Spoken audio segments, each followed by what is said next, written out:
Hello children, we were talking about our chapter light.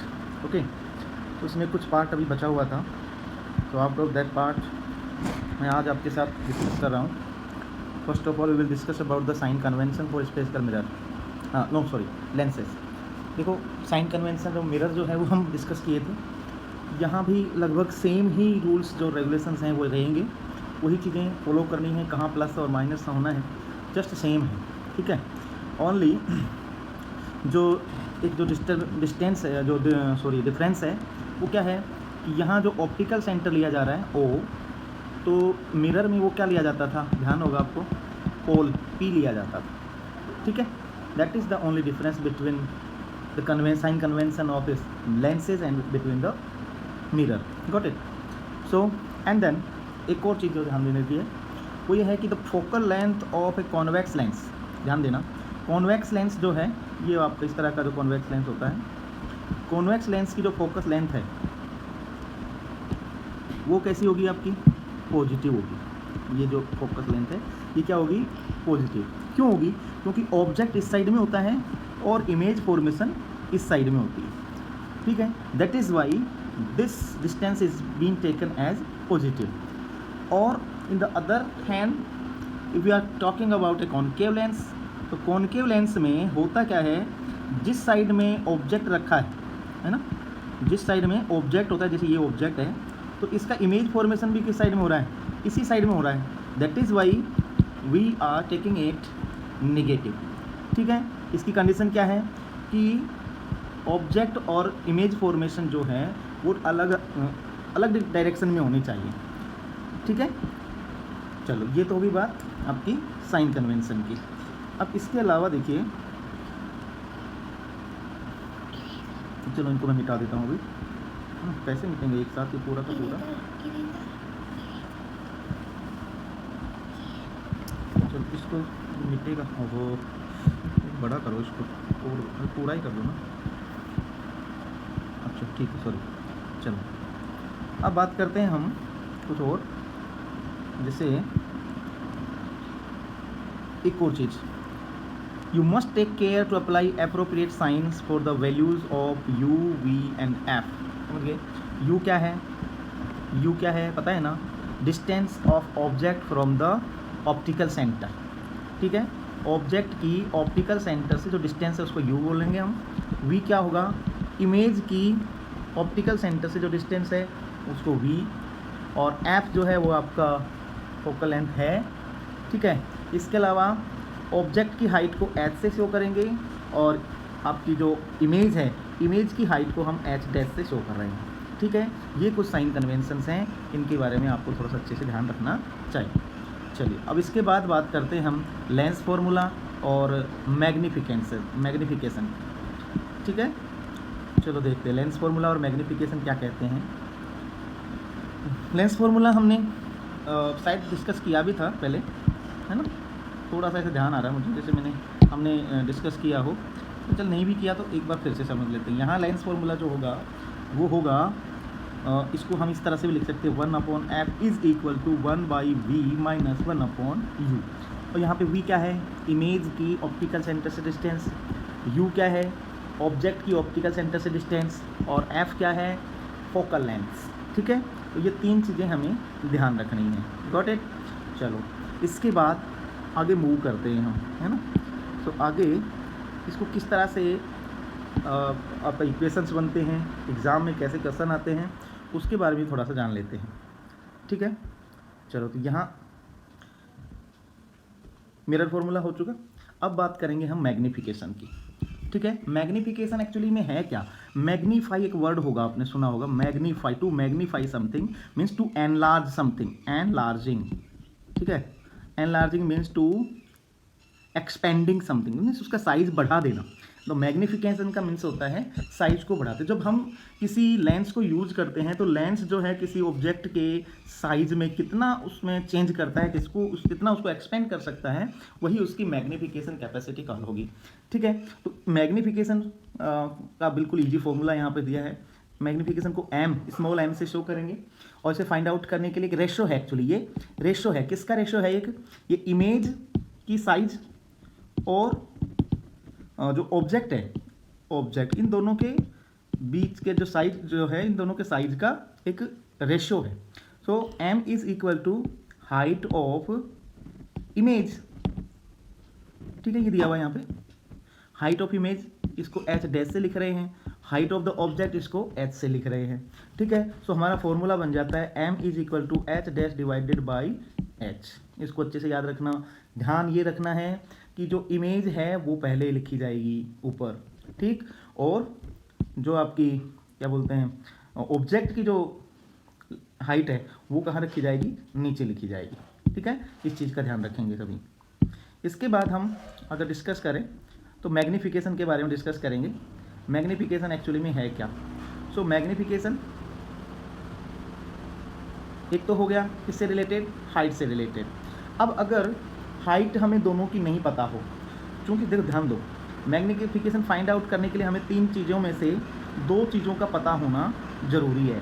किन किन चीज़ों का, आउट ऑफ दीज 3 कोई भी 2 हमें पता हो तो हम उसका मैग्नीफिकेशन या हाइट ऑफ द ऑब्जेक्ट और the height of the image ये हम फाइंड आउट कर सकते हैं।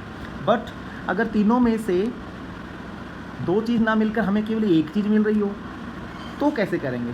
तो जब भी देखो, जब भी इस तरह की सिचुएशन होगी कि 3 में से 2 ना मिलकर हमें एक ही मिल रही है, तो वहाँ हमारे पास एक और ऑप्शन रहेगा और उस ऑप्शन को हम इस तरह से यूज करेंगे। देखो जब इस तरह से कंडीशन हो कि हमारे पास 2 चीज़ें ना देख करके, तो वहाँ मिलेंगी आपको, एक तो v मिलेगा और एक u मिलेगा, ठीक है।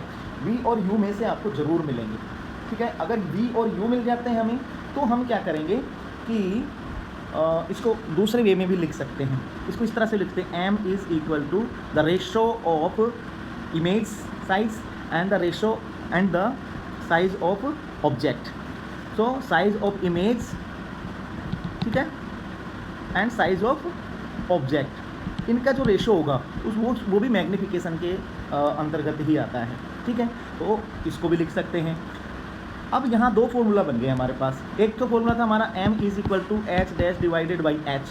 अब हम m को रिप्लेस कर देंगे और h1 और h डैश और h ले लेंगे, तो वो हमारा फॉर्मूला जो बनेगा वो किस तरह से बनेगा, देखो उसको इस तरह से हम लिख सकते हैं।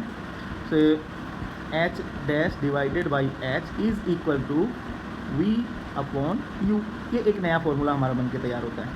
अब यहाँ हमें 3 चीज़ें पता होंगी, या तो ऑब्जेक्ट साइज या उसका इमेज साइज या object size, height of object और हाइट ऑफ द इमेज। इनमें से कोई चीज़ 3 मिल जाएंगी तो हम उसकी हाइट और ये मिल जाएंगी, तो यहाँ से फिर हम क्या निकाल देंगे, उसकी मैग्नीफिकेशन निकाल सकते हैं। Got it.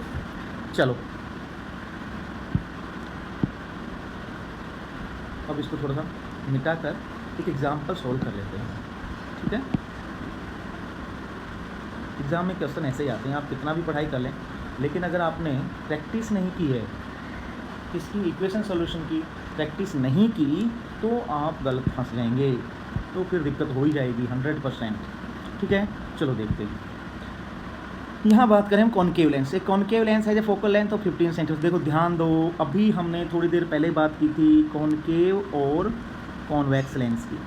इसकी जो फोकल लेंथ होती है वो पॉजिटिव होती है और इसकी जो फोकल लेंथ होती है वो कैसी होती है, नेगेटिव होती है। समझ गए कि नहीं समझे, ठीक है ना।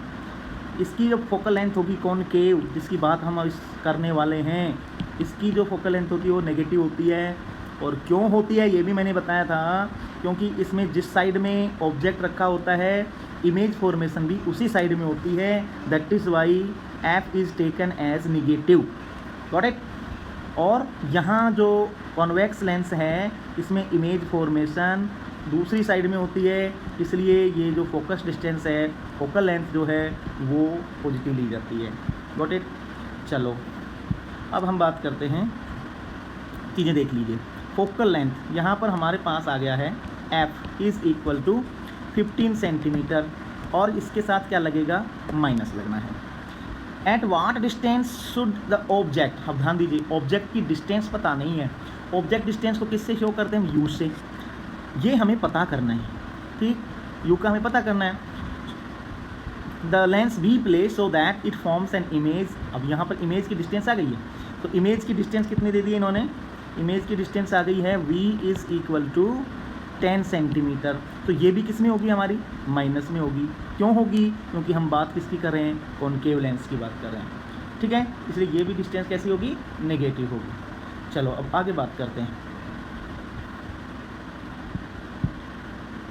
है ना, ठीक है। अब हमारे पास चीज़ें क्या क्या हो गई, हमारे पास चीज़ें हो गई, एफ आ गया हमारे पास, यू आ गया और वी आ गया, तीन चीज़ें हैं। तो यहाँ से हम फॉर्मूला में जो हमें चीज़ चाहिए वो तीनों चीज़ें मिल रही हैं हमें, 1/v माइनस यू। अब एक जिसको फाइंड आउट करना है वो यहाँ से आसानी से हम फाइंड आउट कर सकते हैं, ठीक है। हमें निकालना है क्या, v, 1/v की वैल्यू फाइंड आउट करनी है, 1/v की। तो इसको जब हम लिखेंगे 1/v को, इसकी वैल्यू फाइंड आउट करेंगे तो होगा क्या, ये जो है ये इधर चला जाएगा, ठीक है ना, कैसे भी कर लीजिए आप, ये मैथ्स के अकॉर्डिंग भी आप इसको दोनों को इधर उधर ले जाएंगे तो कैसे इनके चेंज होंगे, ये इंटरचेंज और उसको बोलते हैं हम क्रॉस मल्टीप्लिकेशन, ये उस मेथड पर बेस्ड है। तो जब हम u 1/u को इधर लेकर आएंगे तो हमारे पास जो फॉर्मूला निकल कर आएगा वो इस तरह से होगा, समझ गए आप, ये u इधर जाएगा और ये इधर आएगा, तो ये इधर जाएगा तो प्लस का हो जाएगा, ये अंदर आएगा तो ये माइनस का हो जाएगा, समझ गए ना, ठीक है। तो अब देखो ये हो गया हमारे पास। अब यहाँ से ये फॉर्मूला बन के आया हमारा, अब हम इसमें वैल्यू रख देंगे, जिसकी जितनी वैल्यू है उसको उसी तरह से रखते हैं। अब देखिए जैसे u को तो फाइंड आउट करना ही है, v की वैल्यू दी हुई है 1/v की वैल्यू क्या है यहाँ पर देखो -10 माइनस करना है 1/f की वैल्यू दी है -15। अब देखो ये माइनस और ये माइनस क्या हो जाएंगे, प्लस बन जाएंगे, तो ये माइनस का 1/10 और प्लस का 1/15, तो एलसीएम लेंगे, तो एलसीएम कितना आएगा इसका, मैं इसको मिटा दूँ, एलसीएम कितना आएगा इसका, आइडिया होगा ना आपको, तो इसका एलसीएम होगा, चलो मैं यहाँ से लाइन बना के दोबारा लिख देता हूँ इधर, ठीक है, बाकी की चीज़ें इधर। तो इसका एलसीएम हो जाएगा 30, तो 1/u इज़ इक्वल टू, यहाँ पर 30 नीचे आएगा, ऊपर माइनस में 3 और प्लस का आएगा 2, तो यहाँ आएगा -1/30 और 1/u। इसको हम जब साइड चेंज करेंगे, है ना, या क्रॉस मल्टीप्लिकेशन करेंगे तो होगा क्या कि u का जो वैल्यू आएगा, u का वो आएगा -30। ये करके देख लेना, आप मैथ्स पढ़ते हैं, आप इसको आराम से कर सकते हैं, ठीक है। ये हर चीज़ मैथ्स में नहीं पढ़ा सकता हूँ, टाइम ख़राब हो जाएगा, पढ़ा दूंगा लेकिन समझो टाइम ख़राब हो जाएगा, साइंस पढ़ रहे हैं हम। तो इतनी चीज़ आपको पता होनी चाहिए कि इस फॉर्मूले से हम u इज़ इक्वल टू 30 पर कैसे पहुँचे। ये 30 सेंटीमीटर क्यों है, क्योंकि यहाँ बात कर रहे थे हम सेंटीमीटर की, और u जो है ऑब्जेक्ट की डिस्टेंस है, तो ये भी सेंटीमीटर में ही आनी है हमारी, ठीक है। मैं इसको थोड़ा सा रब कर देता हूँ, आप इसके स्क्रीनशॉट लेकर के और बाद में आराम से भी लिख सकते हैं, ठीक है, या पॉज करके वीडियो को पॉज करके और आप इसके नोट कर लीजिए, जैसा भी आपको अच्छा लगे, ठीक, या दोबारा देख लीजिए वीडियो को। अच्छा, अब बात हमारे पास मिल गई क्या, एक्चुअली में हमें डिस्टेंस तो मिल गई, कौन सी, ये वाली ऑब्जेक्ट की जो डिस्टेंस है, कितनी डिस्टेंस पे रखें हम, वो तो आ गई हमारे पास -30 सेंटीमीटर। इट मीन्स उसको 30 सेंटीमीटर पे रखना है, लिखते समय उसको माइनस लगाना, लेकिन रखना कहाँ है उसको, 30 सेंटीमीटर डिस्टेंस पे फ्रॉम द फोकल एंड, नहीं सॉरी ऑप्टिकल सेंटर से 30 सेंटीमीटर दूर उसको रख देना है, गॉट इट। अच्छा, अब उसका निकालना है हमें क्या, फाइंड द मैग्नीफिकेशन। यहाँ पे दूसरा क्वेश्चन है, क्वेश्चन में एक और क्वेश्चन है, मैग्नीफिकेशन भी फाइंड आउट करना है। तो m इज़ इक्वल टू हम जानते हैं h/h। अब यहाँ h का तो कहीं जिक्र ही नहीं हुआ, तो एक और दूसरा फॉर्मूला भी हमने सीखा था v/u। तो यहाँ पर ये दोनों वैल्यू हमें मिल जाएंगी। v का वैल्यू कितना दिया है, v का वैल्यू बताइए कितना है, v का वैल्यू है, देखिए ये रहा माइनस का 10, और u का वैल्यू कितना आया हमारा, माइनस का 30। सो माइनस से माइनस क्या हो गया, कैंसिल, ये सेंटीमीटर है ही, ठीक है, दोनों कैंसिल हो गए, तो हमारे पास आंसर आ गया 1/3, क्योंकि 0 से 0 भी कैंसिल हो जाएगा, 1/3 आ गया। और अगर इसको हम सोल्व करते हैं तो ये कितना आता है 0.33, और ये एंडलेस है, चलता ही रहेगा, ठीक है। अब ये जो हमारी वैल्यू आई है, ये किस में आई है, पॉजिटिव में आई है, ध्यान है। और जब इस तरह से पॉजिटिव में वैल्यू आ रही है, मैग्नीफिकेशन जब पॉजिटिव शो कर रहा है, और बात हम किसकी कर रहे हैं, कॉन्वेक्स लेंस की जब बात कर रहे हैं, इसका मतलब क्या होगा कि इमेज जो बन रही है वो कैसी बनेगी, सीधी बनेगी, लेकिन वर्चुअल बनेगी। ओरिजिनल या उसको कहें हम रियल इमेज यहाँ पे नहीं बन रही है।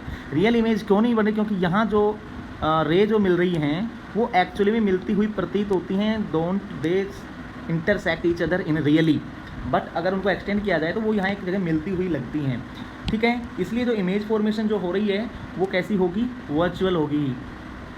दूसरी बात क्या है? इरेक्ट होगी, ठीक है। हमने कॉन्वेक्स लेंस में पढ़ा था, सारी जो इमेज बन रही थी हमारी कैसी बन रही थी?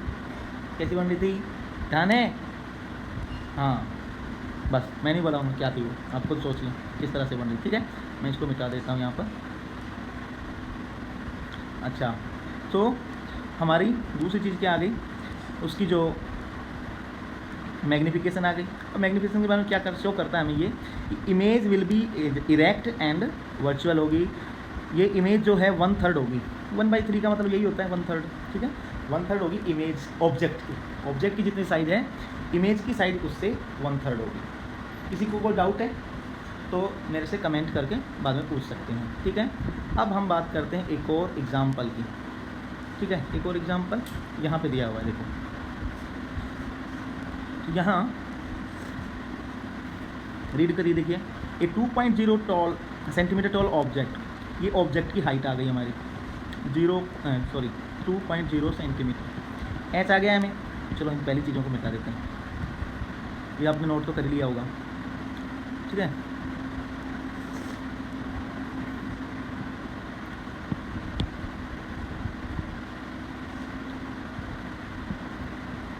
चलो, object is placed perpendicular to the principal axis. Perpendicular ही रखना है, अभी प्रिंसिपल एक्सिस है तो परपेंडिकुलर रखेंगे, और कहाँ रखेंगे? लेंस कौन सा? ये इंपॉर्टेंट है, कॉन्वेक्स लेंस है। इसकी जो फोकल लेंथ होती है आपको पता है पहले से। इसकी फोकल लेंथ कैसी होगी? पॉजिटिव होगी। तो एफ कितना आ गया? इसका दिया है 10 centimetre. F is to 10 centimetre आ गया। The distance of the object from the lens is 15 centimetre.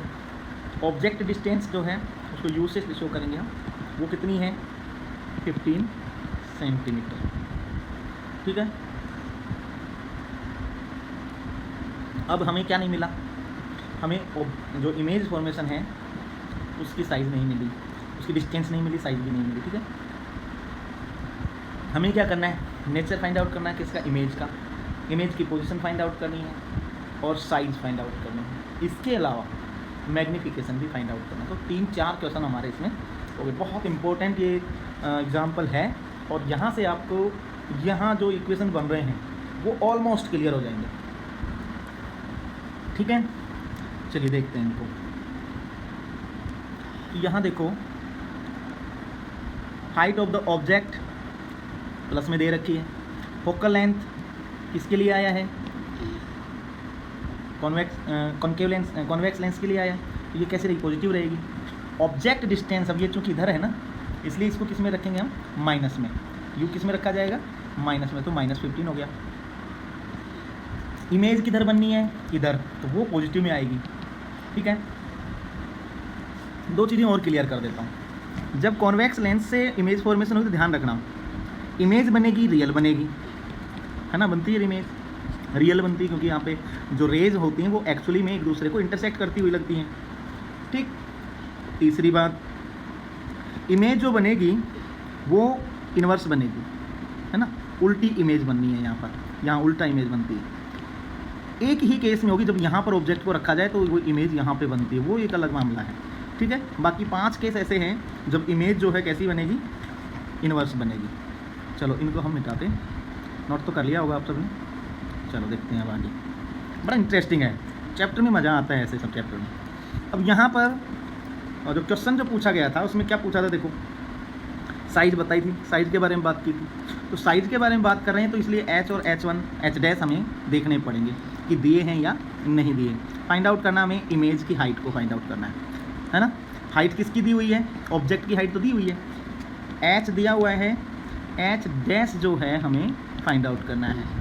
U दिया हुआ है और V हमें फाइंड आउट करना है। ये दोनों चीज़ें हमें देखनी है। चलो देखो, हम रखेंगे लेंस फॉर्मूला।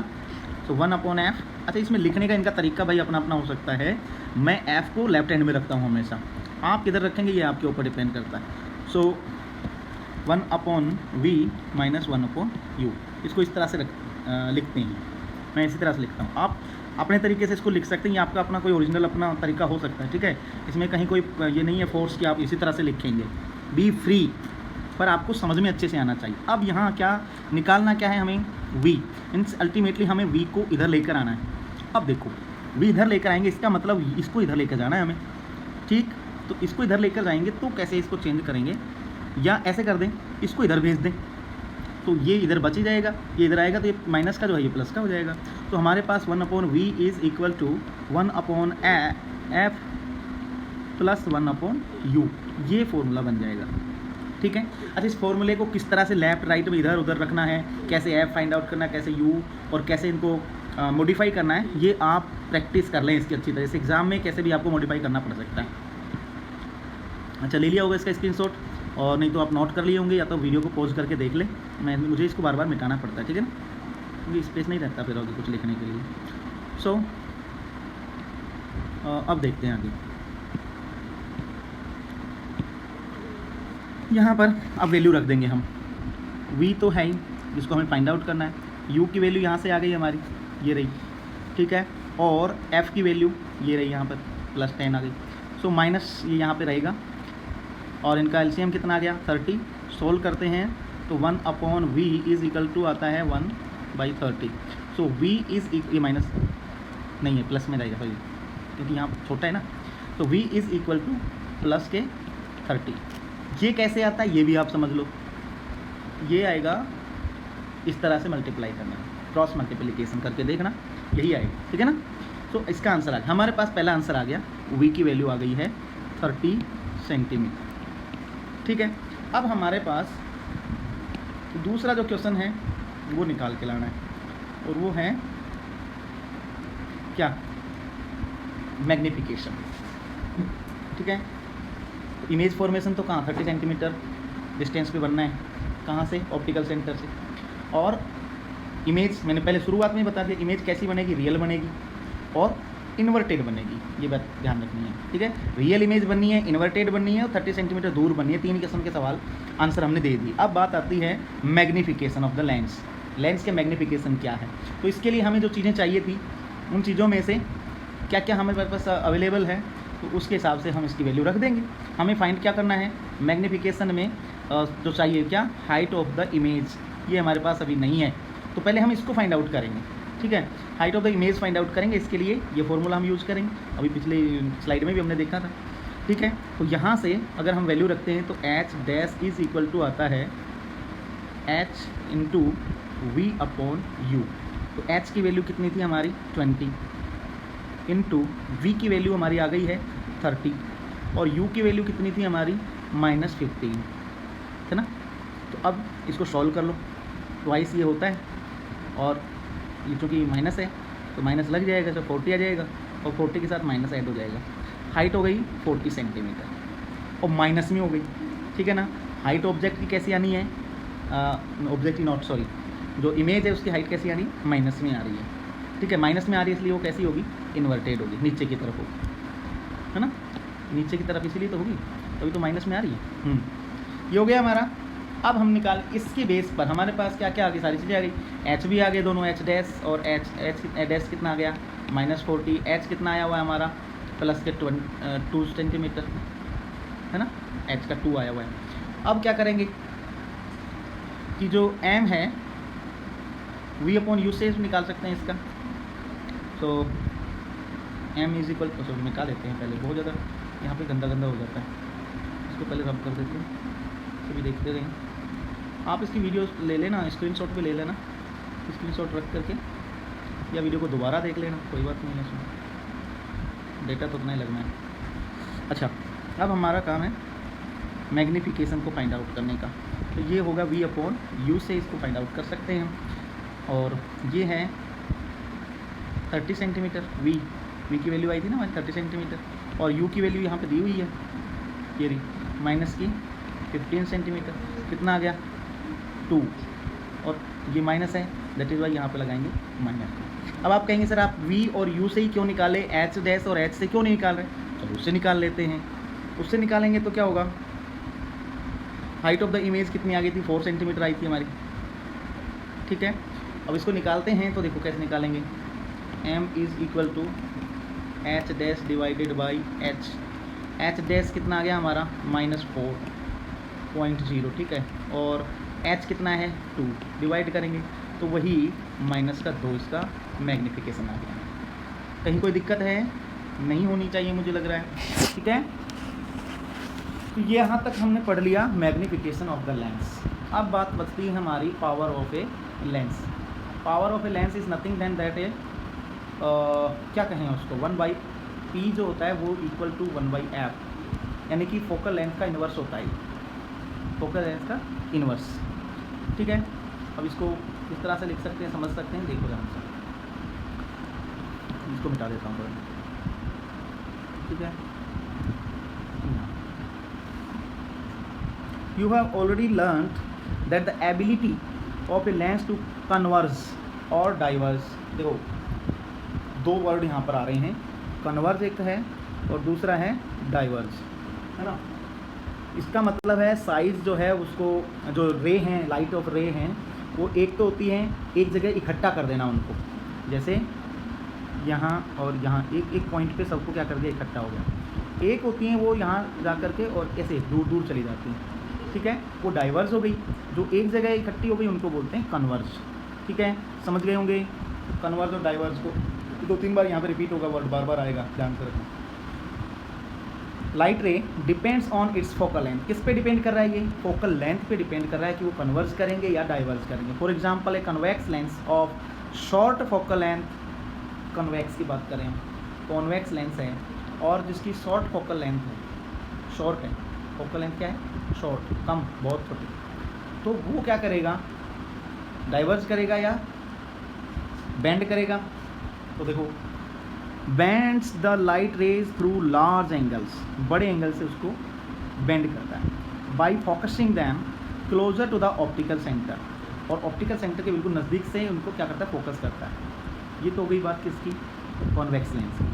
अब बात कर रहे हैं कॉनकेव लेंस की। तो कॉनकेव लेंस क्या कहता है, concave lens of very short focal lens causes higher divergence, ये क्या करता है, बहुत ज़्यादा दूर में उनको फैला देता है, then the one with longer focal length, यानी कि जिस कॉनकेव लेंस की फोकल लेंथ कम होगी वो ज़्यादा उसको इमेज को फैला देगा, जो लाइट रे मिल रही हैं उनको डाइवर्ज कर देगा, और जिसकी फोकल लेंथ ज़्यादा होगी वो उनको इतना नहीं फैला पाएगा।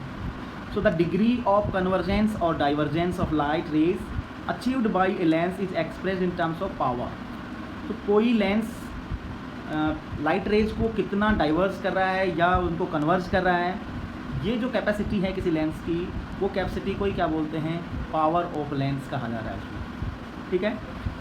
और पावर ऑफ लेंस अगर इसको एग्ज़ाम में आ जाए तो इसको किस तरह से डिफाइन करेंगे आप, पावर ऑफ लेंस जो है बहुत ईजी से आप इसको लिखें तो इस तरह से लिखना, the power of a lens is defined as the reciprocal, reciprocal जानते हैं ना, just opposite of its focal length, यानी जैसे जैसे फोकल लेंथ बढ़ेगी तो पावर ऑफ लेंस कम होगी, फोकल लेंथ कम होगी, पावर ऑफ लेंस जो है वो बढ़ेगी। It is represented by the letter P। The power P of a lens of focal length f is given by a formula that is given as here, it is P is equal to 1/f। अब ध्यान दो, जैसे जैसे P की value बढ़ेगी, मान लो P 1/f है, अगर f का जो वैल्यू है 1 है तो P की वैल्यू भी कितनी हो जाएगी 1, लेकिन अगर f की वैल्यू 2 हो गई तो P की वैल्यू कितनी हो गई 0.5 हो गई, हाफ हो गई। तो जैसे जैसे फोकल लेंथ बढ़ेगी वैसे वैसे उस लेंस की जो पावर है वो कम होती चली जाएगी, ठीक है। मुझे लग रहा है कि वीडियो थोड़ा लंबा तो नहीं हो गया, ज़्यादा लंबा हो जाएगा, चलो कोई बात नहीं, लेकिन हमें पढ़ना तो पड़ेगा, है ना। चलो मैं इसको जल्दी से ख़त्म करने की कोशिश करता हूँ और देखता हूँ अगर ज़्यादा बड़ा टॉपिक बचा हुआ है तो इसको अगले वीडियो में कवर करेंगे, ठीक है। नहीं ज़्यादा नहीं है, बस थोड़ा सा बचा है, ओके, ठीक है। द स्टैंडर्ड इंटरनेशनल जो यूनिट है किसकी, पावर की, वो किस डायप्टर से लिखते हैं इसको, कैपिटल डी से शो करते हैं। If F is expressed in metre, F जो है वो मीटर में शो की जाती है, तो डी जो किस में शो की जाएगी, डायप्टर में शो की जाएगी। और वन डायप्टर जो होगा वो किसके इक्वल, अब देखो समझ लो आप यहाँ से, P is equal to 1/f। So मतलब f को किस में हम कर रहे हैं, मीटर में, यानी अगर f is equal to 1 metre हो तो P कितना हो जाएगा, 1 डायप्टर हो जाएगा। तो इसके लिए क्या ज़रूरी है कि P is equal to 1 dioptre, ठीक है, 1 डायप्टर। और इसको हम ऐसे लिखेंगे, अगर 1 डायप्टर अगर हम लिखना है तो उसको लिखेंगे 1 मीटर माइनस, मीन्स 1 तो ऊपर रहेगा और मीटर नीचे रहेगा, तो इसको ऐसे लिखेंगे, ठीक है। ये यहाँ पे लिखा हुआ है, बस इतना सी बात है। अगर हाँ ये कौन सा लेंस होगा, अगर डॉक्टर आपको प्रेस्क्राइब करता है कोई लेंस, तो वो कौन सा लेंस आप लगाएंगे ये देखने की बात है। ध्यान दो, the power of a convex lens is positive. Convex lens की जो पावर होती है वो क्या होगी, पॉजिटिव होगी। और जो कॉन्केव लेंस है इसकी जो पावर होगी वो कैसी होगी, नेगेटिव होगी। दो चीज़ें, ठीक है। दूसरी, opticians prescribe corrective lenses indicating there powers, power show दिखाते हैं वो कितने पावर का तुम्हें ग्लास लगा हुआ है। Let's say the lens prescribed has power equal to 2.0 dioptre, this means the lens prescribed is convex, क्योंकि यहाँ पे क्या लगा हुआ है, प्लस लगा हुआ है प्लस लगा है तो कॉन्वेक्स लेंस है, और अगर माइनस में है इसका मतलब वो लेंस कैसा है, कॉन्केव लेंस है। The focal length of lens is 0.50, ठीक, 0.50 मीटर। और similarly a lens of power -2.5 dioptre है, तो उसको कैसे लिखेंगे, उसका मतलब क्या समझेंगे, उसका मतलब ये समझेंगे कि वहाँ पर कौन सा लेंस है, कॉनकेव लेंस है, और उसकी फोकल लेंथ कितनी हो जाएगी।